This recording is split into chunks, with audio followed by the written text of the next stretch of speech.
여러분, 제가 만약 집문을 부수고 들어갔을 때 아내가 오물과 구더기 속에 버려져 있었다면 믿으시겠어요? 그 끔찍한 악취와 절망적인 광경을요. 이 이야기는 픽션이 아닙니다. 이웃들에게는 효자 며느리로 칭송받던 소셜미디어 인플루언서였던 제 며느리가 저지른 한 인간의 존엄성을 짓밟은 잔혹한 범죄에 대한 기록입니다. 그날의 충격은 아직도 제 심장을 짓누릅니다. 40년을 함께 산 아내가 오피스텔 차가운 바닥에 쓰러져 거의 생명을 잃기 직전의 상태였습니다. 그녀의 며느리 유진이는 같은 집에 살던 저한테 매일같이 어머님 오늘도 시장 다녀오셨어요. 제가 곧 뵈러 갈게요라고 거짓 문자를 보내며 저를 안심시켰습니다. 완벽하게 계획된 소름 끼치는 이중생활이었습니다. 믿고 맡긴 며느리는 아내를 요양 등급을 받게 할 목적으로 계획적으로 방치했습니다. 물 한 모금, 밥 한 술 제대로 주지 않고 굶겼다는 걸 아시나요? 이 모든 비극의 씨앗은 40년 전 젊은 미경이 흘린 눈물에서 비롯되었습니다. 그 죄책감이 암처럼 자라나 결국 한 가정을 파멸시켰습니다. 지금부터 그 모든 진실과 절망 속에서 피어난 치유의 이야기를 들려드리겠습니다. 잠시도 방심할 수 없는 충격적인 여정에 함께 해주시겠습니까? 추억열차 채널에서는 소설 같은 연재형 사연, 마음 울리는 감동 사연, 소름 돋는 반전 사연, 그리고 실화를 바탕으로 한 진솔한 이야기를 준비했습니다. 구독과 좋아요로 응원해주세요. 2024년 늦가을 서울 강남의 한 아파트. 오후 3시를 막 넘긴 시간, 창밖으로 노란 은행잎이 마치 금가루처럼 바람에 흩날리고 있었다. 거실은 따스한 가을 햇살로 가득했지만 테이블에 마주 앉은 미경과 성호 사이에는 차갑고 무거운 침묵이 감돌았다. 미경은 주름진 손끝이 미세하게 떨리는 것을 느끼며 왼손 약지에 끼워진 결혼 반지를 물끄러미 바라보았다. 40년. 그 세월의 무게가 이 반지에 모두 담겨 있는 것만 같았다. 반지는 너무 오래 끼고 있어 살갑 깊이 박혀 있었고 뺄 엄두조차 나지 않았다. 성우는 육군 부사관으로 30년을 복무하며 수많은 작전과 위기 상황을 겪었다. 해관보부터 테러 위협까지 그는 언제나 냉철했고 단호했다. 하지만 지금 아내의 눈빛에서 느껴지는 낯선 절망감 앞에서 그는 속수무책이었다. 최근 부쩍 야위고 말수가 줄어든 아내의 모습은 그 어떤 전쟁보다도 불안했다. 거실 벽에는 가족 사진들이 시간순으로 걸려 있었다. 첫 만남, 결혼, 아들 준혁의 탄생, 그리고 가장 최근인 준혁의 결혼식 사진. 40년이라는 세월이 마치 한 편의 영화처럼 벽면에 압축되어 있었다. 모든 사진 속에서 미경은 항상 밝게 웃고 있었다. 성우는 그 웃음이 모두 진실이라고 믿어 의심치 않았다. 미경이 깊은 한숨과 함께 입을 열었다. 목소리는 낮았지만 돌이킬 수 없는 결심이 담겨 있었다. 성우야, 사람이 평생 한 가지 거짓말을 품고 살면 그게 마음의 암이 된대. 온몸을 갉아먹는 독성 종양처럼. 성우의 눈썹이 크게 꿈틀했다. 무슨 말을 하는 거야, 미경아. 정말 몸이 안 좋은 거야? 병원 가봤어? 왜 나한테 숨겨? 그는 다급하게 물었다. 미경은 고개를 저었다. 그녀의 시선은 창밖의 은행나무를 지나 아주 먼 과거, 40년 전, 그 아이를 떠나보냈던 봄날을 향하고 있었다. 몸의 암이 아니야. 마음의 암.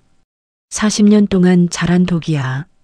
그녀의 목소리는 평생 목구멍 깊은 곳에 박혀있던 가시를 억지로 토해내려는 것처럼 고통스러웠다. 이제는 혼자서 그 암을 도려내야 해. 당신이 옆에 있으면 난 계속 당신의 완벽한 아내라는 거짓 가면 뒤에 숨어 비겁한 겁쟁이로 살 것 같아. 성우는 당장이라도 아내를 붙잡고 이유를 캐묻고 싶었지만 미경이 떨리는 손을 들어 그의 행동을 제지했다.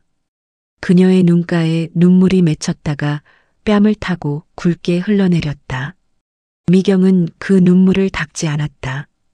그 눈물은 40년 전 흘리지 못했던 회한의 눈물이었다. 떨리는 손으로 그녀는 왼손 약지의 결혼 반지를 천천히 돌리기 시작했다. 너무 꽉 끼어 있던 반지는 잘 빠지지 않았다. 미경은 이를 악물고 힘을 주었다. 마침내 반지가 살갗을 벗겨내듯 빠져나왔다. 40년 동안 단 한 번도 빠진 적 없던 반지가 빠지자 그 자리에 흰색의 뚜렷한 자국이 남아 미경의 세월을 증명했다. 그녀는 그 반지를 거실 테이블 위 성호의 시선이 가장 잘 닿는 곳에 조심스럽게 놓았다. 쨍그랑 작은 금소금이 거실에 울려 퍼졌다.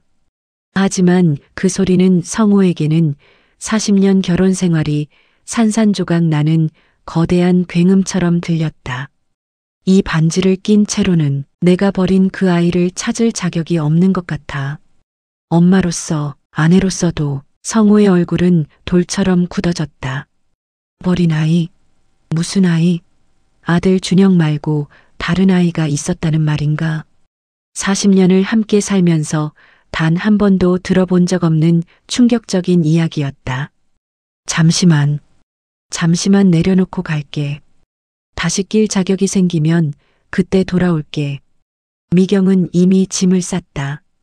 작은 캐리어 하나가 현관 옆에 놓여 있었다. 그녀의 결심은 이미 오래전에 굳어진 듯했다. 성우는 믿을 수 없다는 표정으로 아내를 바라보았다. 여보, 말도 안 돼. 지금 무슨 짓을 하는 건지 알고나 하는 거야? 설명을 해줘야 할 거 아니야. 성우의 간절한 외침은 미경의 귀에 닿지 않는 듯했다. 그녀는 뒤돌아보지 않았다. 현관문을 향해 걸어가는 그녀의 뒷모습은 평소에 당당하고 활기찬 모습이 아니었다. 너무나 작고 세상의 모든 짐을 짊어진 듯 외로워 보였다. 날 사랑한다면 3개월만 기다려줘. 그리고 그동안 절대 찾지 마. 부탁이야. 미경의 목소리는 흐느낌에 섞여 희미하게 들렸다. 문이 닫히는 소리가 나고 거실에는 정적만이 남았다. 성우는 멍하니 테이블 위에 반지를 바라보았다. 가을 햇살이 반지 위에 비쳐 작은 무지개를 만들었다. 그 아름다운 빛이 40년의 행복한 추억이 프리즘처럼 분산되어 흩어지는 것처럼 느껴졌다. 그는 반지를 집어들었다. 아직도 아내의 체온이 남아 있었다. 손 안에서 반지를 꼭 쥐었다. 뜨거운 눈물이 뚝뚝 떨어져 테이블을 적셨다. 그는 40년의 세월을 통째로 부정당한 듯한 고통을 느꼈다. 이때 성우는 꿈에도 몰랐다. 지금 이 순간이 아내를 제대로 된 모습으로 본 마지막이라는 것을, 그리고 3개월 후 자신이 상상조차 할 수 없는 끔찍한 광경을 목격하게 될 것이라는 것을. 방 안 어딘가에서 벽시계가 째깍거렸다. 오후 3시 17분. 미경이 떠난 시간. 성우는 그 시간을 평생 잊지 못할 것 같았다. 며칠 후 성우는 아들 준혁의 아내이자 며느리인 유진에게 전화를 걸었다. 그의 목소리는 갈라져 있었다. 유진아, 어머니가 잠시 혼자만의 시간을 갖고 싶다고 하셔서 오피스텔을 얻어드렸어. 내가 가끔 가서 안부 좀 봐줄 수 있겠니? 밥이라도 챙겨주고. 전화기 너머로 유진의 밝고 쾌활한 목소리가 들려왔다. 아버님, 걱정 마세요. 제가 어머님 얼마나 잘 챙기는지 아시잖아요. 제가 매일은 아니더라도 자주 가서 건강식 챙겨드리고 말벗도 해드릴게요. 어머님과 저 사이 좋잖아요. 안심하세요. 성우는 안도의 한숨을 내쉬었다. 그나마 믿을 구석이 있어 다행이라고 생각했다. 유진은 평소에도 살갑고 싹싹했으며 특히 시어머니에게 헌신적인 며느리로 소문이 나 있었다. 그는 유진에게 미안함과 고마움을 느꼈다. 하지만 성우는 몰랐다. 바로 그 순간 전화기 저편에서 유진의 입꼬리가 기묘하게 올라가고 있었다는 것을. 그녀의 눈빛은 계산적이고 냉정하게 빛나고 있었다. 창밖에서 까마귀 한 마리가 불길한 울음소리를 냈다. 마치 앞으로 벌어질 비극을 예고하는 것처럼. 미경이 떠난 지 꼭 일주일째 되는 날이었다. 유진은 성우가 급하게 구했다는 오피스텔, 강남의 조용한 주택가에 위치한 1507호로 향했다. 시어머니가 정말로 혼자 있고 싶다고 고집을 부려 마지못해 마련한 임시 거처였다. 엘리베이터에서 내린 유진은 복도를 걸으며 습관처럼 스마트폰을 확인했다. 그녀가 운영하는 인스타그램 계정 효도하는 며느리 유진의 팔로워가 32,000명을 돌파했다는 알림이 떴다. 그녀는 SNS를 통해 완벽한 며느리 이미지를 구축하며 협찬과 광고 문의를 꾸준히 받고 있었다. 이 가짜 이미지는 그녀의 중요한 수입원이자 정체성이 되어가고 있었다. 1507호 초인종을 누르자 한참 뒤에야 문이 열렸다. 미경은 일주일 사이에 눈에 띄게 초췌해져 있었다. 얼굴은 붓기가 빠져 홀쭉해졌고 눈빛에는 깊은 우울감이 서려 있었다. 어머님, 안색이 너무 안 좋으세요. 제대로 드시고 계신 거예요? 밥은요? 유진의 목소리에는 걱정이 가득했다. 완벽한 연기였다. 미경은 힘없이 웃으며 유진을 안으로 들였다. 오피스텔 내부는 정리가 안 된 채 어수선했다. 테이블 위에는 컵라면 용기 2개와 편의점 커피캔이 놓여 있었고 싱크대에는 며칠치 설거지가 쌓여 있었다. 괜찮아, 유진아. 그냥 좀 피곤해서 그래. 아무것도 하고 싶지가 않구나. 미경이 나지막이 말했다. 유진은 곧바로 청소 모드에 돌입했다.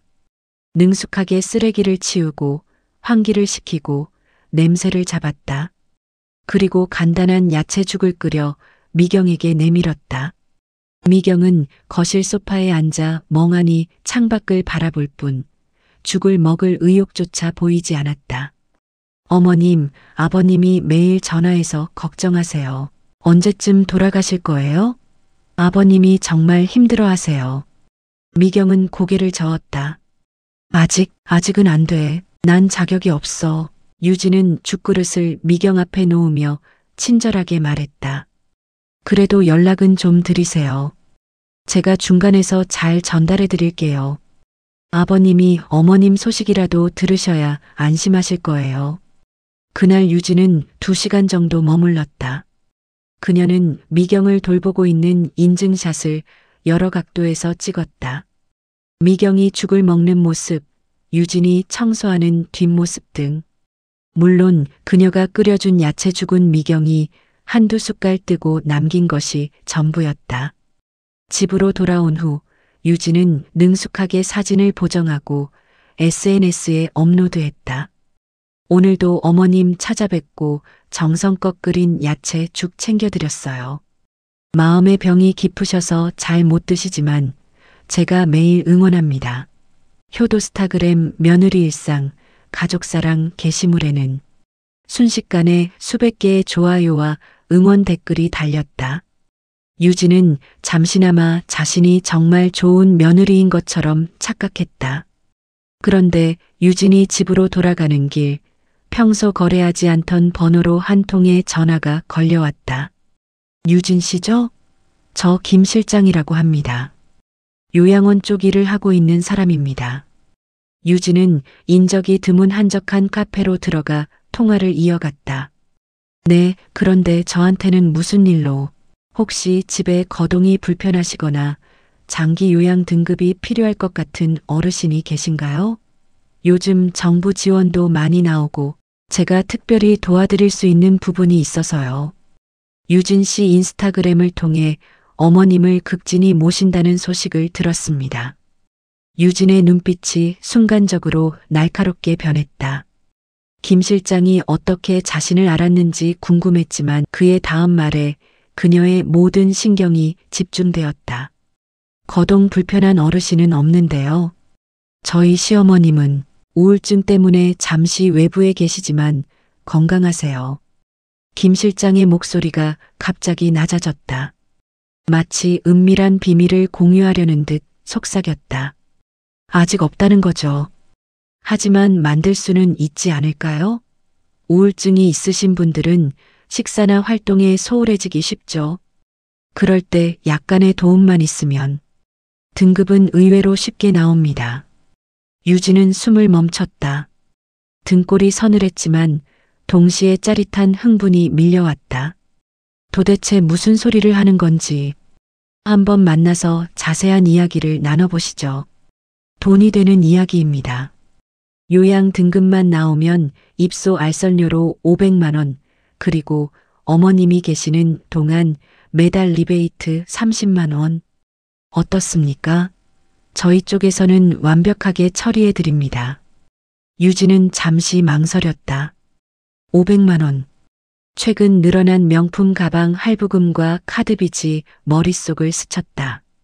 남편 준혁은 월급은 많았지만 아버지를 닮아 꼼꼼하고 인색한 편이었다. 그녀는 늘 돈에 쪼들렸다. 그리고 시어머니의 초췌한 모습도 떠올랐다. 어차피 저렇게 혼자 두면 더 나빠지실 텐데. 악마의 속삭임이 그녀의 양심을 흔들었다. 어디서 만날까요? 자세한 설명을 듣고 싶습니다. 다음 날 오후 유진은 강남의 한 고급 호텔 라운지에서 김 실장을 만났다. 50대 중반의 김 실장은 깔끔하고 신뢰감을 주는 정장 차림이었지만 그의 눈빛은 뱀처럼 차갑게 빛나고 있었다. 유진 씨, 제가 하는 일은 간단합니다. 요양원에 모실 어르신들을 확보하는 거죠. 그런데 요즘은 100세 시대 아닙니까? 건강한 분들이 너무 많아서 저희도 고생입니다. 김 실장은 커피를 한 모금 마시며 테이블 위 서류를 밀어냈다. 거동이 불편해지려면 그리 오래 걸리지 않습니다. 영양 부족, 수분 부족, 그리고 무엇보다 운동 부족이 중요하죠. 23개월이면 충분합니다. 유진은 애써 태어난 척했지만 목소리가 떨렸다. 하지만 그건 방임 아닌가요? 범죄요? 아닙니다. 유진 씨는 매일 방문해서 돌보고 있는 며느리 아닙니까? 다만 좀 소홀히 하는 거죠. 어차피 우울증 있으신 분들은 스스로도 잘 안 드시고 안 움직이려 하거든요. 우린 그저 그분들의 상태를 요양 등급에 맞게 도와주는 겁니다. 유진 씨의 SNS를 보면 아시겠지만 헌신적인 며느리라는 완벽한 증거도 있으시고요. 김 실장은 서류 하나를 꺼내 보였다. 요양 등급 판정 기준과 필요 서류들이 정리된 안내서였다. 시어머니 되시는 분, 이미 우울증이 있으시죠? 남편과 별거 중이시니 심리적으로 매우 취약한 상태입니다. 완벽한 조건입니다. 유진은 서류를 받아들었다. 손이 덜덜 떨렸지만 눈은 이미 500만 원이라는 숫자에 고정되어 있었다.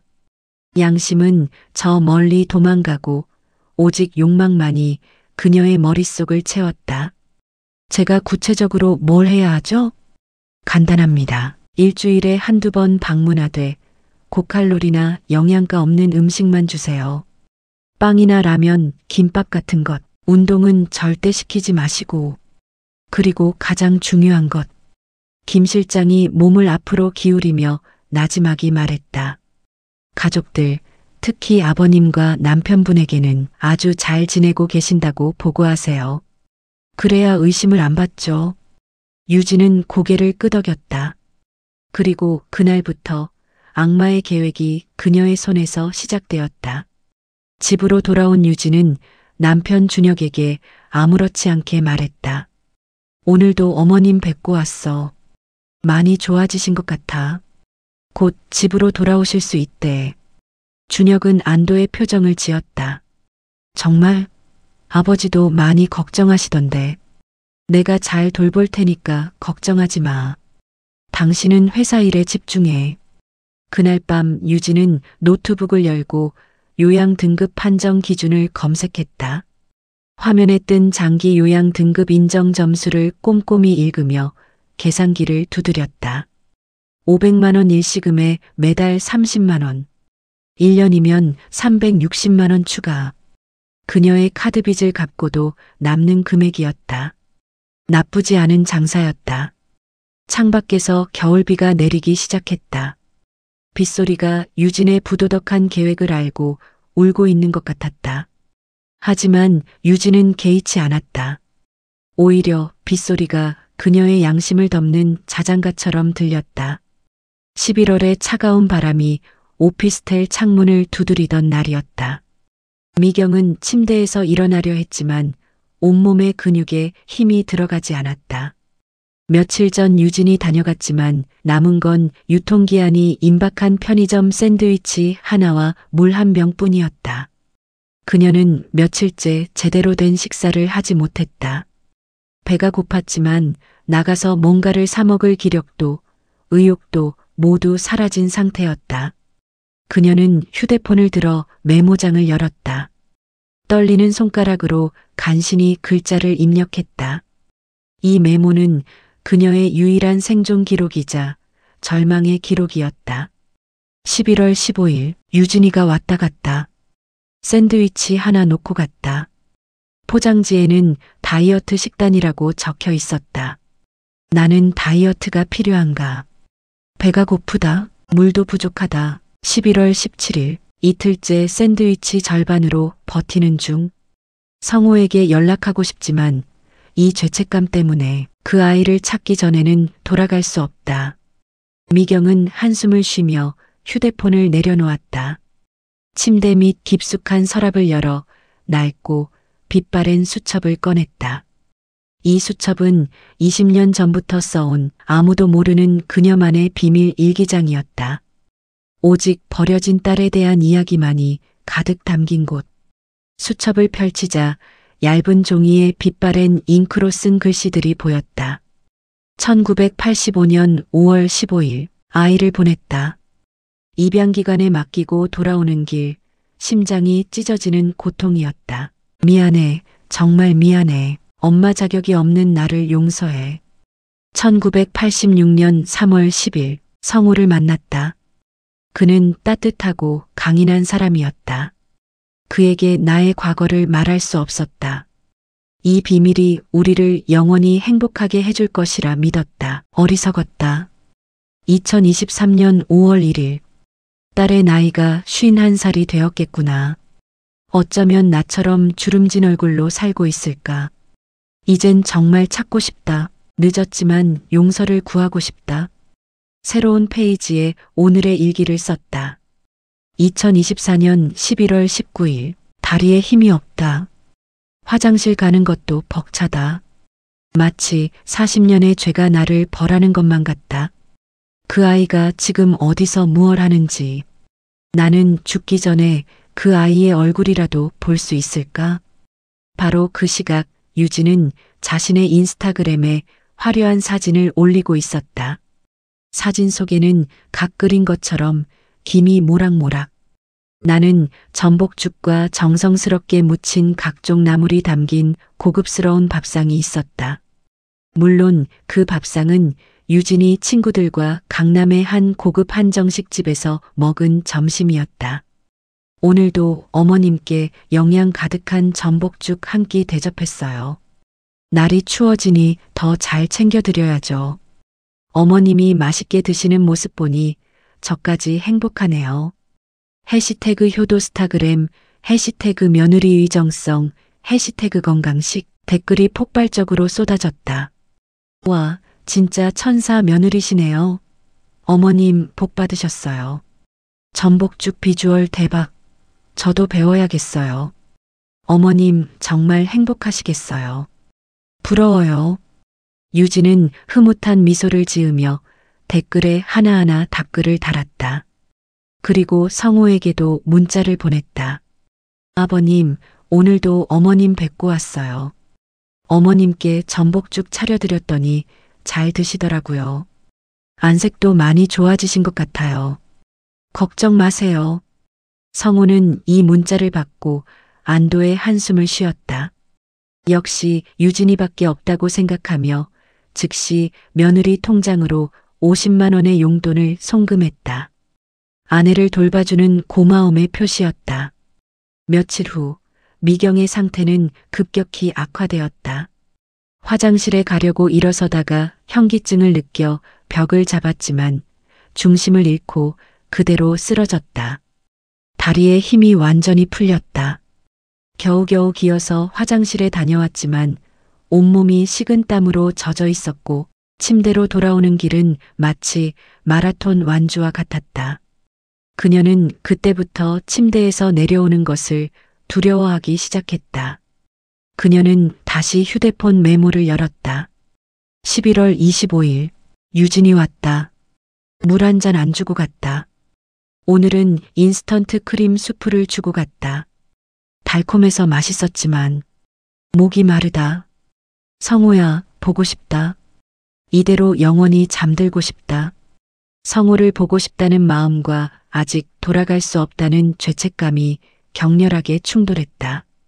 그 아이를 찾기 전까지는 그 아이에게, 용서를 구하기 전까지는 돌아갈 수 없다는 강박이 그녀의 정신을 지배했다. 유진은 그날도 SNS에 가짜 사진을 올렸다. 그녀는 작년에 찍어둔 미경과 함께 공원에서 웃으며 산책하는 사진을 올렸다. 어머님과 함께 산책하는 중 어머님이 웃으시는 모습을 보니 제 마음도 녹네요. 가을 단풍이 너무 예쁘네요. 해시태그 행복한 시간, 해시태그 며느리 일상. 준혁이 퇴근하고 집에 돌아왔을 때 유진은 태연하게 TV를 보고 있었다. 어머니는 어떠셔? 주말에 내가 한번 가봐야 할 것 같은데. 유진의 표정이 순간적으로 굳어졌다가 이내 걱정 어린 얼굴로 바뀌었다. 왜? 내가 잘 돌보고 있는데? 당신은 갈 필요 없어. 그래도 벌써 2달 가까이 됐잖아. 아들로서 한 번쯤은 얼굴을 뵙고 와야지. 어머니가 지금 누구도 만나고 싶어 하지 않으셔. 우울증이 너무 심해서 사람 만나면 오히려 더 악화될 수 있대. 의사 선생님도 그랬고, 게다가 어머님이 당신한테 숨기고 싶은 비밀이 있는 것 같아. 유진의 교묘한 심리전은 준혁을 멈추게 했다. 숨기고 싶은 비밀이라는 말에 그는 망설였다.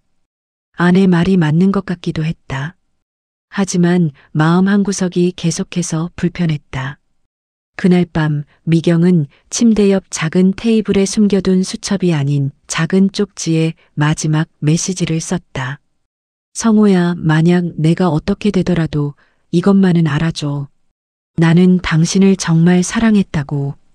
그리고 미안하다고. 40년 동안 당신을 속여서 쪽지를 조심스럽게 접어 서랍 깊숙이 넣었다. 그녀는 희미한 희망을 품었다. 언젠가 성우가 발견하고 자신의 마지막 진심을 알아주기를 바라며. 12월 초 겨울이 성큼 다가오자 서울은 매서운 추위에 꽁꽁 얼어붙었다. 준혁은 회사에서 중요한 프로젝트를 맡아 야근이 잦았지만 일에 집중할 수가 없었다. 벌써 어머니가 집을 떠나 별거한 지 2달이 가까워 오는데 한 번도 얼굴을 뵙지 못했다는 사실이 그를 괴롭혔다. 아버지는 매일같이 초췌해져 가고 있었고 유진은 항상 잘 지내신다는 똑같은 말만 반복했다. 점심시간 준혁은 결심을 했다. 유진에게는 말하지 않고 어머니를 찾아가기로. 무작정 오피스텔 앞에 도착한 준혁은 초인종을 눌렀다. 딩동. 한참을 기다려도 대답이 없었다. 문득 불안한 생각이 들었다. 어머니, 저 준혁이에요. 잠깐 얼굴만 보고 갈게요. 문 좀 열어주세요. 그때 문 안쪽에서 아주 미약한 소리가 들렸다. 가거라. 준혁아, 목소리가 너무 약해서 귀를 기울여야 겨우 들릴 정도였다. 준혁은 더욱 불안해졌다. 어머니, 무슨 일 있어요? 왜 그래요? 문 좀 열어주세요. 저 정말 걱정돼서 그래요. 제발, 가줘.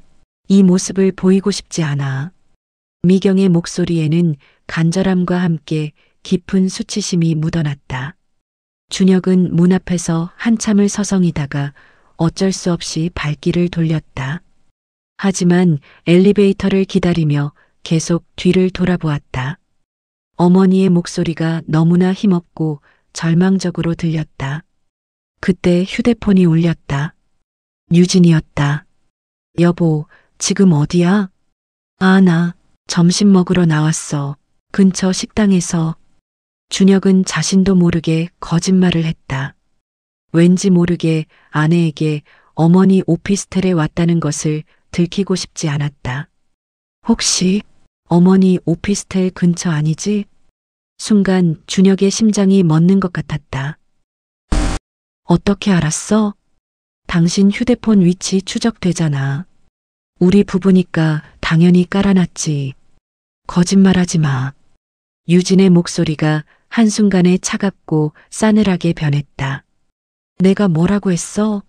어머니가 절대 누구도 만나고 싶어 하지 않는다고 했잖아. 왜 내 말을 안 들어? 당신이 이러면 어머니 우울증이 더 심해진다고. 하지만 너무 오래 혼자 계시잖아. 나는 어머니가 걱정돼서 지금 당장 돌아와. 회사로. 한 번만 더 내 말 무시하고 어머니한테 가면 나도 가만 안 있어. 나도 당신 회사로 찾아갈 거야. 유진의 협박은 단순한 분노가 아니라 완벽한 통제였다. 준혁은 결국 비겁하게 돌아섰다. 마음은 무거웠지만 아내와 이혼 직전까지 가는 큰 싸움을 벌이고 싶지는 않았다. 그날 저녁 집에서 준혁과 유진은 큰 소리로 다퉜다. 도대체 왜 나한테까지 어머니를 못 보게 하는 거야? 내 어머니잖아. 어머니를 위해서야. 당신이 가서 어머니의 상태를 더 악화시키고 싶어? 우울증이 얼마나 위험한 병인지 몰라. 자칫하면 극단적 선택도 할 수 있다고. 유진은 침착하면서도 논리적인 척하며 준혁을 몰아붙였다. 어머니가 혼자 있고 싶다고 하셨잖아. 그 마음을 존중해 드려야지. 내가 매일 가서 확인하고 있으니까 당신은 걱정하지 마. 정말 괜찮으신 거 맞아? 당연하지. 오늘도 산책하시고 밥도 잘 드셨어. 믿지 못하겠으면 봐. 유진은 휴대폰을 꺼내 사진을 보여줬다. 미경이 공원에서 산책하는 뒷모습이었다. 물론 그 사진은 1년 전 가을에 찍은 것을 오늘 찍은 것처럼 날짜만 속인 것이었다. 준혁은 사진을 보고 안도하면서도 뭔가 개운치 않았다. 하지만 아내의 논리에 말려 더 이상 따지지 못했다. 정말 어머니의 우울증이 악화될까봐 두려웠다. 한편 미경은 침대에 누워 천장을 바라보고 있었다. 아까 준혁의 목소리를 듣고 얼마나 반가웠는지. 하지만 이 초라한 모습을 보여줄 수는 없었다. 며칠째 씻지도 못하고 영양실조로 앙상하게 마른 이 모습을. 더구나 다리에 힘이 완전히 빠져 이제는 침대에서 내려오는 것조차 불가능해지고 있었다. 유진은 그날 밤 김 실장과 통화했다. 진행 상황이 어떻습니까?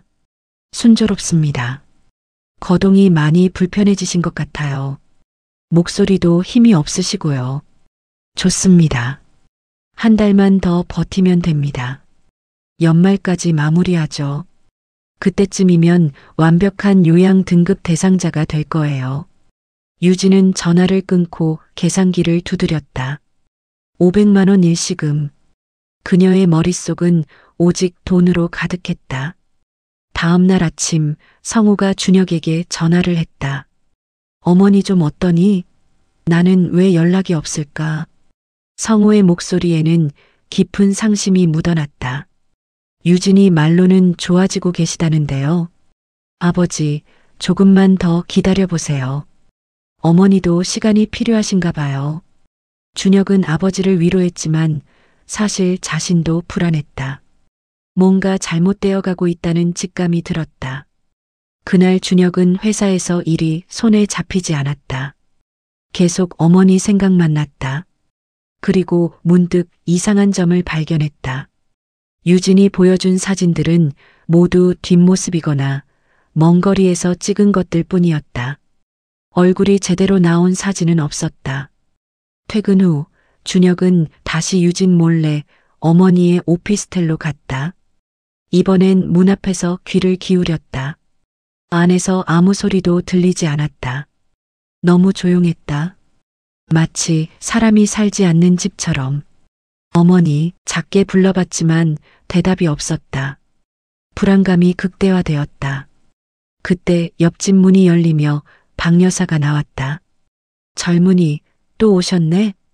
혹시 옆집 분 아시오? 네, 저희 어머니세요. 박 여사의 표정이 심각해졌다. 요즘 이상한 냄새가 나고 가끔 짐승 소리 같은 신음소리가 들려서 괜찮으신가요? 혹시 돌아가신 건 아닌지. 준혁의 얼굴이 하얗게 질렸다. 네. 언제부터요? 냄새라니요? 한 일주일 됐을 거예요. 며느리라는 분이 가끔 오는데 들어갔다가 금방 가더라고. 5분도 안 돼서 페브리즈 냄새만 복도에 진동하고. 준혁은 주먹을 꽉 쥐었다. 유진이 거짓말을 하고 있었다. 매일 잘 돌본다고 했으면서. 집으로 돌아온 준혁은 유진과 마주했다. 어머니 정말 괜찮으신 거 맞아? 옆집 할머니가 이상한 냄새 난다고 하던데. 유진의 눈빛이 순간적으로 흔들렸다. 하지만 금세 표정을 감췄다. 아, 그거. 어머님이 요즘 치매 증상이 좀 있으셔서 그래. 가끔 실수하시거든. 내가 치우고 온 건데 냄새가 잘 안 빠지나 보네. 치매라고? 왜 나한테 말 안 했어? 말했잖아. 우울증이 심해져서 치매 초기 증상까지 오신 것 같다고. 당신이 자꾸 가서 귀찮게 하니까 더 악화되는 거야. 준혁은 더 이상 따지지 못했다. 정말 어머니의 우울증이 악화될까봐 두려웠다. 그는 아버지를 불안하게 만들고 싶지 않다는 비겁한 이유로 모든 것을 혼자 감당하려 했다. 결국 그는 익명으로 아버지에게 문자를 보내려 했다. 어머님을 한번 직접 확인해 보세요. 며느리 말만 믿지 마세요. 하지만 보내기 버튼을 누르기 직전 그는 그 문자를 지웠다. 유진의 협박과 혹시라도 가정에 불화가 생길까 두려워하는 마음 때문이었다. 비겁하게도 아들은 침묵을 선택했다. 12월 중순 매서운 날씨만큼이나 박 여사 1506호 거주의 마음은 불편했다. 혼자 사는 70대 할머니인 그녀의 유일한 낙은 이웃들과 수다를 떨고 정을 나누는 것이었다. 하지만 최근 옆집 1507호에서 나는 이상한 냄새와 소리는 그녀의 일상을 완전히 파괴했다. 역겨운 냄새와 함께 가끔 들리는 끙끙거리는 신음소리는 분명 평범한 소리가 아니었다. 그날도 복도에서 유진과 마주쳤다. 유진은 화사한 패딩을 입고 있었다. 아가씨, 잠깐만요. 유진은 멈춰섰지만 그녀의 눈빛에는 귀찮음과 짜증이 역력했다. 억지로 입가에 미소를 걸쳤다. 네, 할머니, 무슨 일이세요? 저 지금 바쁜데. 옆집 어르신, 정말 괜찮으신 건가요? 냄새가 너무 심하고 제가 어제는 문을 열어보니 얼굴이 너무 초췌하셔서. 박 여사의 눈빛은 날카로웠고 오랜 세월을 살아온 직감이 뭔가 잘못됐다고 경고하고 있었다. 유진은 준비된 거짓말로 응수했다. 아, 어머님이 요즘 치매 초기 증상이 있으셔서요. 그래서 가끔 대소변 실수를 하세요. 제가 매번 와서 치우고 소독하는데 냄새가 잘 안 빠지네요. 치매라니, 그럼 병원은? 왜 혼자 두시는 거예요? 병원도 거부하시고 워낙 고집이 세셔서요. 제가 간병인 쓰는 걸 알아보는 중입니다. 할머니, 염려해 주셔서 감사해요. 제가 잘 모실게요. 유진은 최대한 걱정스러운 표정을 지어 보이며 박 여사를 안심시키려 했다. 박 여사는 고개를 갸웃거렸다. 그녀의 인생 경험상 저렇게 젊고 예쁜 며느리의 말만 믿기에는 냄새와 어르신의 모습이 너무 심상치 않았다. 그래도 냄새가 너무 심한데 내가 반찬이라도 좀 넣어드릴까요? 괜찮습니다. 저희 어머님은 입맛이 까다로우셔서요. 제가 알아서 다 챙깁니다. 유진은 재빨리 박 여사를 밀어내고 자리를 떴다. 박 여사는 유진의 뒷모습을 보며 저 싹싹한 며느리가 뭔가 숨기고 있다는 확신을 갖게 되었다. 한편 1507호 안. 미경은 이제 완전히 침대 밖으로 나올 수 없는 상태가 되었다. 영양실조와 탈수로 인해 다리가 심하게 부어올랐고 며칠째 제대로 씻지 못해 몸에서는 끔찍한 냄새가 나기 시작했다. 침대 주변은 그녀의 오물로 지저분해져 갔다. 그녀는 스스로에게 수치심을 느꼈지만 움직일 기력이 전혀 없었다. 유진이 문을 열고 들어왔다. 코를 막으려는 듯 인상을 찌푸렸다. 어머님, 오늘은 냄새가 더 심하시네요. 물건 숨겨놓으신 거 없으세요? 병원비가 많이 들어갈 것 같은데. 유진은 미경의 초췌한 모습에는 눈길도 주지 않고 오직 돈에 대한 질문만 했다. 미경이 힘없이 대답했다. 돈 없어. 유진아, 정말이에요? 아버님도 모르는 비자금 같은 거 없으세요? 40년 동안 모은 돈이라도요. 미경의 눈빛이 흔들렸다. 사실 그녀에게는 5천만 원이 있었다. 40년간 성우 몰래 조금씩 모은 비상금이었다. 그녀는 그 돈으로 언젠가는 입양 보낸 딸을 찾고 미안하다고 사죄할 생각이었다. 하지만 며칠 전 미경은 중요한 결정을 했다. 내가 버린 아이를 찾을 자격이 없다는 죄책감이 극에 달하자 차라리 그 돈을 버려진 다른 생명들을 위해 쓰기로 결심했다. 이미 간단한 유서와 함께 유기견 보호단체에 기부하겠다는 쪽지를 작성해 두었다.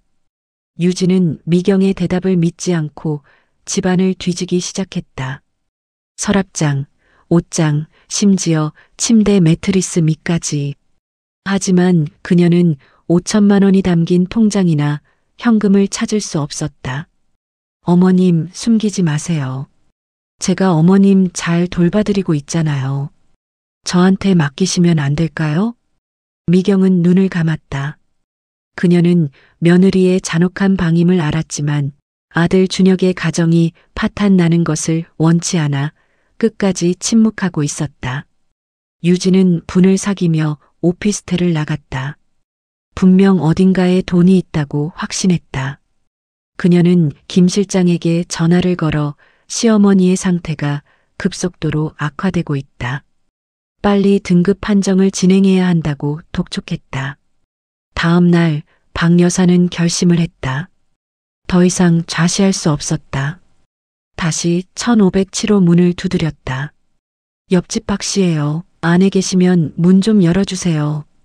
한참 후 미약하고 쉰 목소리가 들렸다. 안 돼요. 지저분해서. 박 여사는 더욱 의심스러웠다. 괜찮아요. 제가 그냥 청소해 드릴게요. 아가씨도 힘들잖아요. 한참의 실랑이 끝에 문이 아주 조금 열렸다. 문틈으로 보이는 미경의 얼굴은 며칠 전보다 훨씬 더 초췌했고 눈빛에는 생기가 없었다. 그리고 문틈으로 들어오는 역한 냄새는 페브리즈로도 가려지지 않는 오물 냄새였다. 박 여사는 직감적으로 알았다. 이건 단순한 치매 실수가 아니라 방임이라는 것을. 아가씨가 잘 돌봐드린다고 했는데 혹시 밥은 드셨어요? 미경은 고개를 숙였다. 네. 며느리가. 그녀는 말을 잇지 못했다. 박 여사는 무언가 더 묻고 싶었지만 미경이 힘없이 문을 닫아버렸다. 박 여사는 집으로 돌아와 고민했다. 경찰에 신고해야 하나? 하지만 며느리가 저렇게 싹싹하게 나오는데 괜히 이웃 간에 문제가 생기는 건 아닐까? 망설임 속에서 그녀는 침묵했고 그 침묵은 미경을 더욱 깊은 나락으로 밀어 넣었다. 크리스마스가 일주일 앞으로 다가온 12월 18일. 성우는 더 이상 아내의 소식 없이 기다릴 수 없었다. 유진이 괜찮다고는 하지만 2달 넘게 아내의 목소리조차 듣지 못했다는 사실이 그를 미치게 만들었다. 그는 아내의 생존을 확인하고 싶었다. 결국 그는 미경의 휴대폰으로 전화를 걸었다. 신호음이 길게 이어졌다. 포기하려던 순간 떨리는 목소리가 수화기 너머로 들려왔다. 미경의 목소리는 너무나 약했고 알아듣기 힘들 정도로 기어들어갔다. 미경아, 괜찮아? 목소리가 왜 그래? 감기 걸렸니? 내가 지금 갈게. 성우는 다급하게 소리쳤다. 미경은 온 힘을 다해 밝은 척했다. 괜찮아. 그냥 감기 기운이 좀. 당신한테 짐 되기 싫어서. 그때였다. 문이 벌컥 열리며 유진이 오피스텔 안으로 들어섰다. 유진의 표정은 마치 사냥감을 포획한 맹수처럼 무서웠다. 그녀는 미경의 손에 들린 휴대폰을 보자마자 모든 상황을 파악했다. 미경은 놀라서 휴대폰을 떨어뜨렸고 유진이 재빨리 휴대폰을 주워들었다. 여보세요? 아버님이세요? 유진은 목소리를 순간적으로 바꾸어 아주 친절하고 싹싹하게 말했다. 성우가 당황한 목소리로 물었다. 유진이니? 어머니 괜찮으신 거니? 목소리가 너무 안 좋던데. 네, 괜찮으세요. 제가 방금 도착했는데 막 주무시려던 참이었어요. 감기 때문에 목소리가 좀 잠기신 것 같아요. 걱정하지 마세요. 제가 따뜻한 차 끓여드릴게요. 유진은 성우가 대답할 틈도 주지 않고 전화를 끊었다. 그리고는 휴대폰을 소파에 던지듯 내려놓고 미경을 무섭게 노려보았다. 전화하지 말라고 했잖아요. 아버님께 연락하면 어떻게 되는지 모르세요. 미경이 떨리는 목소리로 대답했다. 미안. 그냥 목소리가 듣고 싶어서. 다시 한번 이런 일 있으면 정말 가만 안 둬요. 이 오피스텔에 영원히 갇혀서 죽고 싶어요? 유진의 목소리는 노골적인 협박이었다. 미경은 몸을 움츠러들었다. 그녀는 유진이 자신을 해칠 수도 있겠다는 공포를 느꼈다. 그런데 유진과 미경 모두 몰랐다. 미경의 휴대폰에 통화 자동 녹음 기능이 켜져 있었다는 것을. 방금 유진이 쏟아낸 모든 폭언과 협박이 선명하게 녹음되었다. 유진은 방을 둘러보았다. 역한 냄새가 진동했다. 그녀는 가방에서 페브리즈를 꺼내 방 안가득 숨이 막힐 정도로 뿌려댔다. 냄새를 감추기 위한 그녀의 유일한 수단이었다. 내일 또 올게요. 그때까지 얌전히 있어요. 그리고 아무한테도 전화하지 마세요. 문이 닫혔다. 미경은 울었다. 소리 없이 눈물만 뺨을 타고 흘러내렸다. 그녀는 자신의 비참한 처지와 며느리의 잔혹함에 절망했다. 한편 성우는 뭔가 이상함을 느꼈다. 아내의 목소리가 너무 약했고 유진의 갑작스러운 등장이 너무 절묘했다. 그리고 유진이 전화를 너무 급하게 끊었다. 그는 불길한 직감을 떨칠 수 없었다. 그는 결심했다. 더 이상 며느리의 말만 믿을 수 없었다. 직접 가서 모든 것을 확인해 보기로. 다음 날 아침 성우는 미경의 오피스텔로 향했다. 엘리베이터에서 내리자마자 어제와 똑같은 강한 페브리즈 냄새가 코를 찔렀다. 유진이가 청소를 정말 열심히 하나 보네. 냄새를 억지로라도 덮으려는 건가. 그는 유진의 헌신을 의심하지 않았다. 1507호 앞에 섰다. 초인종을 눌렀지만 대답이 없었다. 미경아, 나야. 문 좀 열어줘. 당신 얼굴만 보고 갈게. 안에서 미약한 소리가 들렸다. 안 돼. 가줘. 부탁이야. 미경의 목소리에는 이제 절박함마저 사라지고 체념만 남아 있었다. 성우는 문고리를 잡아 흔들었다. 문을 부수고 싶은 충동이 일었다. 하지만 아내가 그토록 거부하는데 나 때문에 우울증이 악화되면 안 돼.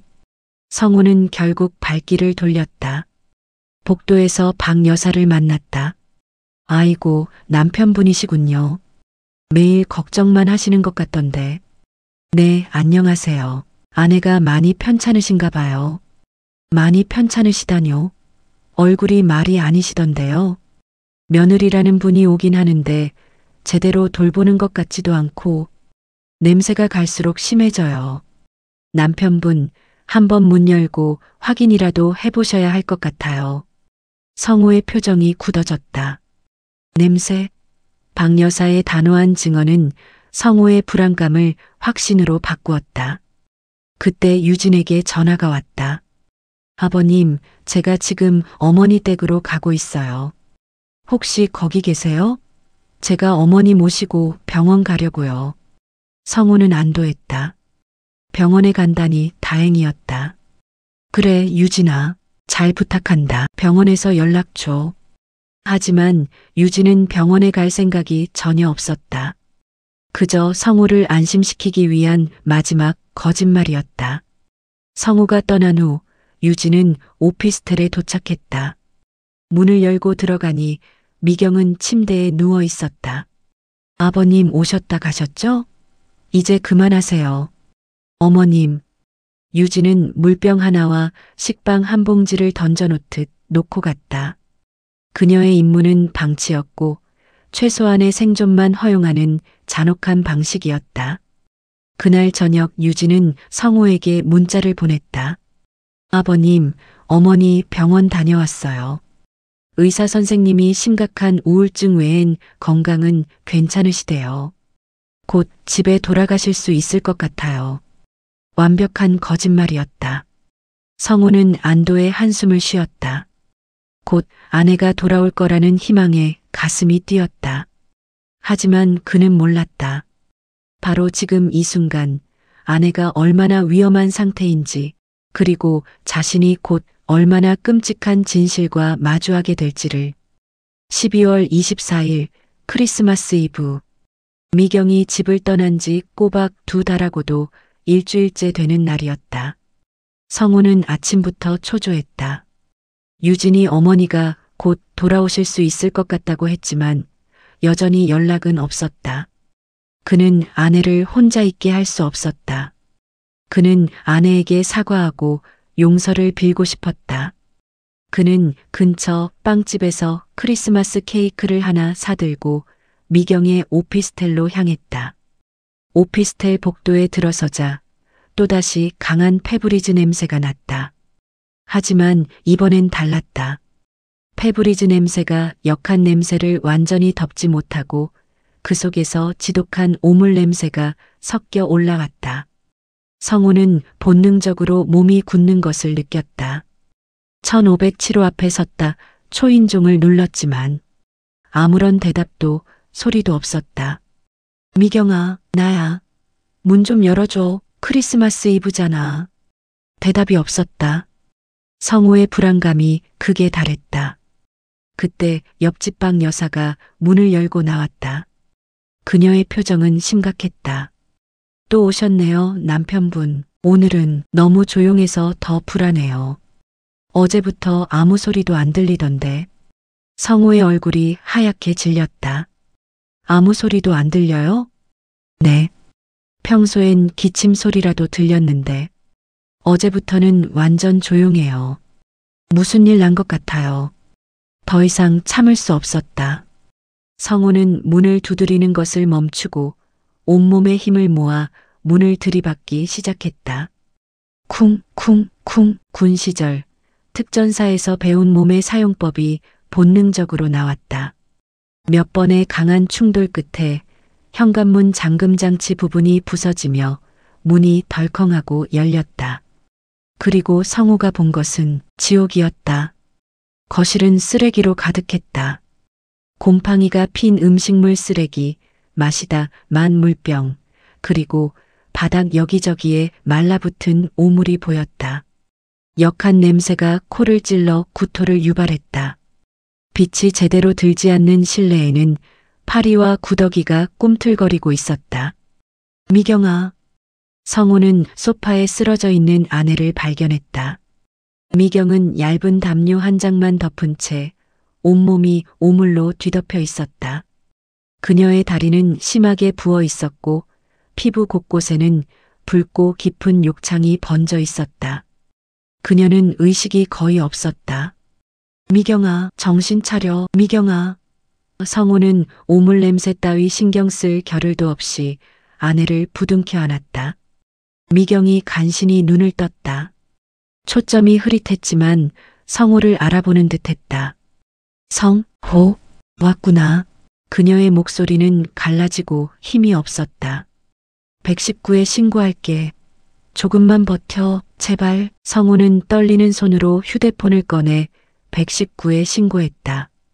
그의 눈물은 멈추지 않고 아내의 더러워진 얼굴 위로 뚝뚝 떨어졌다. 구급대가 도착했을 때 구급대원들조차 충격을 금치 못했다. 보호자분, 이건 단순한 노인 질환이 아닙니다. 명백한 심각한 방임입니다. 경찰에도 신고해야 합니다. 미경을 들것에 실으며 구급대원이 말했다. 다리 욕창이 심각하고 극심한 탈수와 영양실조 상태입니다. 다발성 장기 부전이 의심됩니다. 빨리 병원으로. 구급차가 떠난 후 성호는 망연자실하여 방을 둘러보았다. 그리고 침대 옆 서랍에서 여러 개의 메모를 발견했다. 휴대폰 메모장에는 며느리 유진의 잔혹한 행위가 날짜별로 기록되어 있었다. 11월 15일 유진이가 샌드위치 하나 주고 갔다. 물은 없었다. 11월 25일 화장실 가다가 넘어졌다. 이제 침대에서 일어설 수 없다. 아프다. 12월 18일 성호에게 전화했지만 유진에게 빼앗겼다. 유진이 내게 죽고 싶냐고 했다. 너무 무섭다. 성호의 손이 미세하게 떨렸다. 분노와 절망이 뒤섞여 심장을 찢는 것 같았다. 유진, 그 이름이 증오 그 자체였다. 그때 낡은 수첩 하나가 눈에 들어왔다. 오래된 일기장이었다. 1985년 5월 15일, 오늘 아이를 입양 보냈다. 미안해 아가야.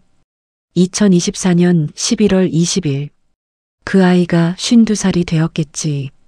성호에게 말할 용기가 없다. 이 죄책감이 나를 벌하고 있다. 성호는 일기장을 읽고 충격에 멈췄다. 40년 전 아내에게 그런 아픔이 있었다니. 하지만 지금은 그 비밀보다 아내의 생명이 더 중요했다. 그는 일기장을 조심스럽게 서랍 깊숙이 넣었다. 아내의 비밀을 모른 척하기로 했다. 지금은 복수와 아내의 회복만이 그의 목표였다. 병원에 도착한 성호는 중환자실 앞에서 기다렸다. 의사가 나왔다. 보호자분이십니까? 네, 남편입니다. 환자분 상태가 매우 위중합니다. 장기간 방임으로 인한 다발성 장기 부전 상태이며 특히 다리 욕창은 폐혈증으로 진행될 위험이 높습니다. 누가 환자분을 돌봤습니까? 며느리가 돌봤습니다. 성호는 주먹을 꽉 쥐었다. 이건 명백한 노인 학대입니다. 경찰에 신고했습니다. 보호자분도 조사를 받으셔야 할 것 같습니다. 그날 밤 준혁이 병원으로 달려왔다. 그의 눈은 공포와 혼란으로 가득했다. 아버지, 어머니가 어떻게? 유진이는 분명 괜찮다고 했는데. 성호는 아들을 증오 어린 눈빛으로 노려보았다. 너는 알았니? 내 아내가 어머니를 이렇게 방치한 걸? 유진이 말만 믿고 너는 도대체 뭘 했어? 준혁의 얼굴이 창백해졌다. 저는 정말 몰랐습니다. 유진이가 매일 사진도 보내주고 몰랐다고? 정말? 성호는 아들의 휴대폰을 빼앗아 통화 녹음 기록을 찾았다. 그리고 충격적인 파일을 발견했다. 유진과 준혁의 통화였다. 요양보호사 쓰려고 일부러 병을 키우는 거냐? 당장 병원에 모셔. 당신 미쳤어? 당신 어머니가 먼저 나간 거야. 그리고 내가 당신 직장에 이 사실 다 말하면 어떻게 될 것 같아? 당신도 공범이야. 성우는 아들을 때리고 싶은 충동을 간신히 참았다. 온몸이 떨렸다. 넌 알고 있었구나. 알고 있었으면서도 내 아내의 악행을 방관했어. 너는 아들도 아니야. 너는 인간으로서의 자격도 없어. 아버지, 저는 죄송합니다. 무서웠습니다. 꺼져. 당장 내 눈앞에서 사라져. 어머니가 깨어나시면 그때 용서를 빌어. 성우는 아들과의 연을 끊기로 결심했다. 그의 마음속에는 유진과 준혁에 대한 복수심만이 가득했다. 크리스마스 다음 날부터 경찰 조사가 시작됐다. 사건은 단순한 가족 문제가 아닌 인간의 존엄성을 짓밟은 잔혹한 학대 사건으로 규정되었다. 이 사건은 곧 전국적인 관심사가 되었다. 유진은 경찰서에 소환되었지만 여전히 당당했다.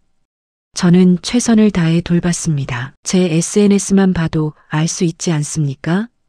어머니가 치매 증상이 심해지셔서 혼자 오물을 만드시고 식사도 거부하신 거예요. 저는 피해자입니다. 하지만 성우가 제출한 증거들은 유진의 완벽한 가면을 산산조각 냈다. 첫 번째 증거 미경의 휴대폰 메모. 76개에 달하는 미경의 생생한 메모 기록은 유진이 며칠에 한 번 방문했으며 물과 영양가 없는 음식만 제공했는지 그리고 거동이 불편해졌음에도 방치했음을 자세히 기록하고 있었다. 이 기록은 미경의 절망적인 상황을 그대로 증명했다. 두 번째 증거 통화 자동 녹음 파일. 전화하지 마. 죽고 싶어? 유진의 잔혹한 협박과 폭언이 담긴 녹음 파일은 유진이 단순히 소홀히 한 것이 아니라 계획적으로 미경을 협박하고 방임했음을 보여주었다. 세 번째 증거 이웃 박 여사의 결정적 증언. 며느리가 올 때마다 페브리즈 냄새가 진동했어요. 냄새를 덮으려는 시도였죠. 그리고 어르신은 며칠 동안 신음소리만 내다가 나중에는 아예 조용해졌어요. 박 여사의 증언은 현장 상황과 완벽하게 일치했다. 네 번째 증거 요양원 브로커 김 실장과의 카카오톡 대화. 유진의 휴대폰 디지털 포렌식 결과 김 실장과의 구체적인 공모 정황이 드러났다. 진행 상황 어떻습니까? 빨리 등급 나와야죠. 순조롭습니다. 곧 등급 나올 것 같아요. 거동이 불가능해졌습니다. 좋습니다. 500만 원 준비하겠습니다. 매달 리베이트는 별도입니다. 이 대화는 유진의 행위가 순수한 방임이 아닌 금전적 이득을 노린 계획적인 범죄였음을 명확히 보여주었다. 다섯 번째 증거 SNS와 현실의 괴리. 유진이 올린 효도 사진들의 날짜와 미경의 메모를 대조한 결과 모든 사진이 오래전 사진을 재활용한 것이거나 아예 다른 사람의 사진을 도용한 것임이 밝혀졌다. 그녀의 SNS는 완벽한 거짓의 왕국이었다. 유진은 결국 모든 증거 앞에서 무너졌다. 그녀는 흐느끼며 자백했다. 돈이 필요했어요. 어머니가 어차피 우울증이 심하셔서 혼자 있고 싶어 하셨잖아요. 성우는 법정에서 유진을 노려보았다. 당신은 사람이 아니야. 당신은 돈 때문에 한 인간의 생명을 가지고 장난친 악마야. 재판 결과 유진은 중상해 및 노인복지법 위반 학대 혐의로 징역 7년을 선고받았다. 그녀의 모든 주장은 거짓으로 판명되었고 판사는 그녀의 죄질이 극히 나쁘다며 엄벌에 처했다. 언론은 이 충격적인 사건을 대서특필했다. 특종 효도하는 며느리 SNS 인플루언서의 충격 이중생활, 시어머니 방치 혐의로 징역 7년 선고, 단독 요양원 브로커와 공모 정황 포착, 등급받으면 500만 원 카카오톡 전문 공개. 유진의 SNS 팔로워 3만 2천 명은 순식간에 분노한 안티팬으로 돌변했다. 그녀의 신상 정보가 모두 공개되었고 그녀의 이름은 악마 며느리의 대명사가 되었다. 요양원 브로커 김 실장도 검거되었다. 그의 휴대폰에서는 유진 외에도 비슷한 수법으로 접근한 다른 수십 명의 가족 정보가 대거 발견되어 대규모 조직적 사기 및 학대 사건으로 수사가 확대되었다. 아들 준혁도 처벌을 피하지 못했다. 유진의 협박에 굴복하여 어머니의 상태를 알면서도 방관한 방임방조 혐의로 벌금형을 받았고 결국 직장에서도 해고되었다. 아버지, 정말 죄송합니다. 제가 너무 비겁했습니다. 성우는 아들을 외면했다. 사과는 어머니가 깨어나면 해. 만약 깨어나신다면. 그리고 내 비겁함이 어머니를 죽일 뻔했다는 걸 잊지 마. 성우는 아들과의 관계를 끊었다. 준혁은 모든 것을 잃었다. 미경은 중환자실에서 한 달이라는 길고 긴 시간을 보냈다. 여러 번 생명의 위협을 넘겼고 성우는 매일 병실 앞에서 밤을 지새웠다. 미경아, 제발 돌아와줘. 나 혼자 두고 가지 마. 내가 40년 전 일은 다 용서할게. 제발. 그의 간절한 외침은 간절한 기도였다. 그러던 어느 날 새벽 미경이 희미하게 눈을 떴다. 성호. 미경아. 성호는 아내의 손을 꼭 잡고 참았던 눈물을 쏟아냈다. 미안해. 내가 너무 늦게 와서 미안해. 미경이 중환자실에서 일반 병실로 옮겨진 후 성호는 하루도 빠짐없이 아내를 간호했다. 극심했던 욕창 치료와 재활 치료가 시작되었다. 미경은 생사의 고비를 넘겼지만 몸과 마음에 깊은 상처가 남았다. 어느 정도 회복되어 대화가 가능해지자 미경은 결심했다. 이제는 40년간 품고 있던 모든 비밀을 털어놓아야 할 때였다. 그녀는 더 이상 숨기거나 도망칠 힘이 없었다. 성호야, 내가 할 말이 있어. 내 인생의 가장 큰 죄야. 성호는 아내의 손을 잡았다. 그의 표정은 이미 모든 것을 알고 있다는 듯 평온했다. 응, 미경아. 천천히 말해. 당신이 무슨 말을 하든 난 다 받아들일 준비가 되어 있어. 미경은 깊은 숨을 들이쉬었다. 사실 내가 당신을 만나기 전 20살 때 아이를 낳았어. 미혼모였지. 그때는 너무 어렸고 아이를 키울 형편이 안 됐어. 그래서 그 아이를 입양 보낼 수밖에 없었어. 미경의 눈에서 눈물이 폭포수처럼 쏟아졌다. 그녀는 40년 동안 이 고백을 위해 얼마나 많은 밤을 홀로 울었던가. 그리고 당신을 만났지. 당신의 강인함과 따뜻함에 의지하고 싶었어. 이 비밀만 묻어두면 우리는 영원히 행복할 것이라 착각했어. 40년 동안 당신을 속이고 살았어. 정말 미안해. 나 때문에 당신 인생이. 성호는 아내의 눈물을 닦아주며 말했다. 미경아, 사실 나도 알고 있었어. 당신이 오피스텔에 쓰러져 있을 때 당신의 일기장을 봤어. 40년 전에 그 기록을. 미경이 놀란 눈으로 성호를 보았다. 어떻게, 언제부터? 나도 나쁜 남편이었어. 당신이 그런 아픔을 품고 혼자 고통받는 동안 나는 당신이 완벽하게 행복하다고 믿어 의심치 않았지. 당신의 짐을 함께 나눠지지 못했어. 오히려 내가 미안해, 미경아. 성호는 주머니에서 뭔가를 꺼냈다. 그것은 미경이 테이블 위에 놓고 떠났던 40년 결혼 생활의 상징인 결혼 반지였다. 하지만 그게 뭐가 중요해? 넌 여전히 내 아내야. 40년 전의 실수가 우리 사랑을 바꿀 수는 없어. 그건 당신의 죄가 아니라 당신의 아픔이야. 성호는 조심스럽게 미경의 손가락에 반지를 다시 끼워 주었다. 반지는 앙상하게 마른 미경의 약지에 헐거웠다. 이제 그 아이를 찾아보자. 함께. 당신이 그렇게 오랫동안 괴로워했던 그 아이를. 정말 당신이 괜찮겠어? 그래. 그 아이도 우리 가족이야. 늦었지만 이제라도 만나야지. 당신 혼자만의 짐이 아니야. 이제부터 우리의 짐이야. 미경은 남편의 품에 안겨 흐느꼈다. 40년 만에 처음으로 그녀의 마음을 짓누르던 죄책감의 암세포가 사라지는 것 같았다. 성호는 즉시 입양기관을 통해 딸을 수소문했다. 그 과정은 험난했지만 성우는 포기하지 않았다. 마침내 드디어 딸을 찾았다는 연락을 받았다. 이름은 혜원. 52살. 다행히도 좋은 양부모를 만나 미국 LA에서 성공한 의사로 일하고 있었다. 성우가 국제 전화를 걸었다. Hello, is this Dr. Sarah Kim? Yes, speaking. Who is this? My name is Sung Ho. I'm calling from Korea. Your biological mother would like to meet you for 40 years. She has waited for this moment.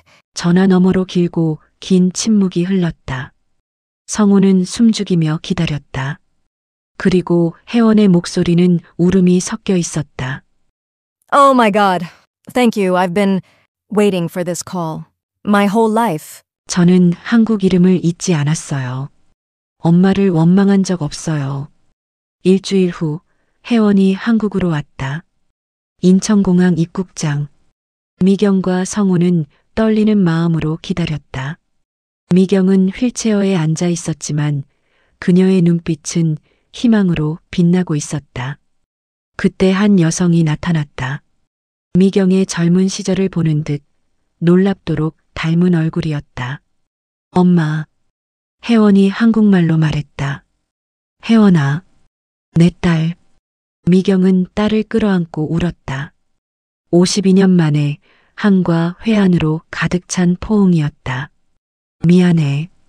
정말 미안해. 엄마가 너무 어리석었어.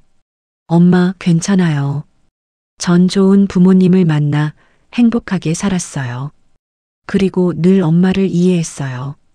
엄마 덕분에 제가 존재할 수 있었잖아요. 감사해요.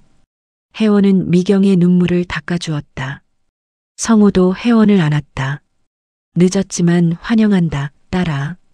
이제 아빠라고 불러다오. 아버지, 감사합니다. 엄마를 지켜주셔서. 세 사람은 한참을 울고 웃었다. 그들의 눈물은 40년의 응어리를 씻어내는 정화의 눈물이었다. 2025년 봄, 미경은 재활 치료를 통해 거의 완전히 회복했다. 다리에는 여전히 불편함이 있었지만 보조장치 없이 걸을 수 있을 정도로 건강을 되찾았다. 그녀의 얼굴에는 40년 만에 처음으로 깊은 평화와 행복이 깃들었다.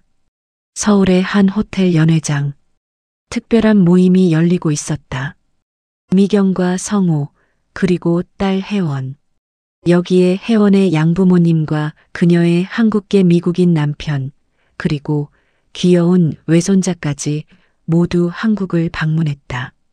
미스 박 사라를 이렇게 훌륭하게 키워주셔서 정말 감사합니다. 미경이 혜원의 양어머니에게 진심을 담아 영어로 감사 인사를 전했다. 혜원의 양모는 미경의 손을 잡으며 말했다. Mrs. Sung Ho, she is our precious daughter. And now we're all family. It's fate.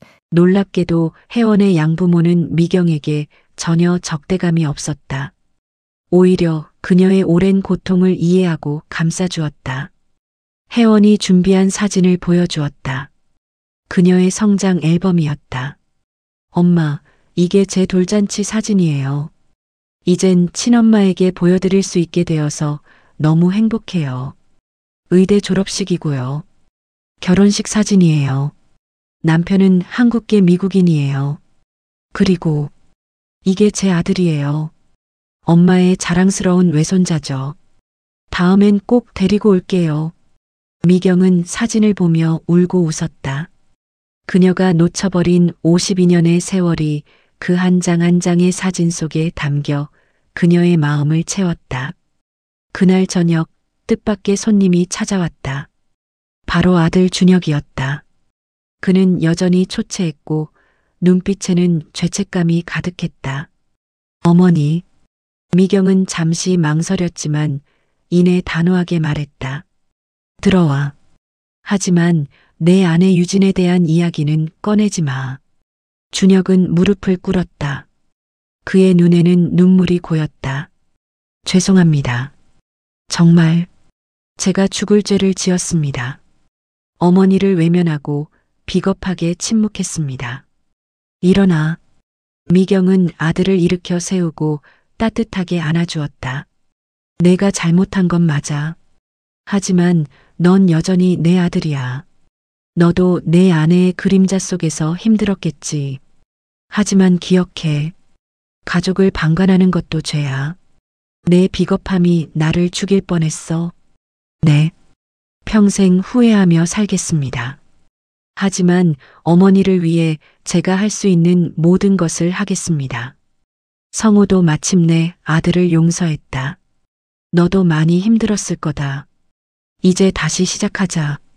내가 유진에게 당했던 것처럼 내 어머니가 유진에게 당하지 않도록 이제부터 가족을 지키는 법을 배워라. 가족이 다시 하나가 되었다. 유진의 소식도 들려왔다. 그녀는 감옥에서 반성문을 써서 미경에게 보냈다. 하지만 미경은 읽지 않고 반송했다. 그 사람은 그 사람대로 그 대가를 치르며 살겠지. 우리가 그 사람 때문에 우리의 새로운 행복을 망칠 필요는 없어. 성우가 미경의 어깨를 감쌌다. 이웃 박 여사도 병문안을 왔다. 이제 건강해지셨네요. 제가 얼마나 마음을 졸였는지 몰라요. 할머니 덕분이에요. 할머니의 증언이 없었다면 저는 아마 이 자리에 없었을 거예요. 이웃끼리 당연한 일이죠. 며느리라는 게. 쯧쯧. 미경은 5천만 원 기부도 실행했다. 그녀가 40년간 모아온 비상금 전액을 유기견 보호단체에 기부하고 성우와 회원의 도움으로 희망의 집이라는 보호소를 만들었다. 버려진 생명들에게 두 번째 기회를 주고 싶어요. 제 딸이 새로운 삶을 살게 된 것처럼. 회원도 매년 한국을 방문하기로 했다. 엄마, 내년엔 외손자도 데리고 올게요. 이제부터 제가 엄마 옆에 자주 있을게요. 그래, 고맙다. 기다릴게.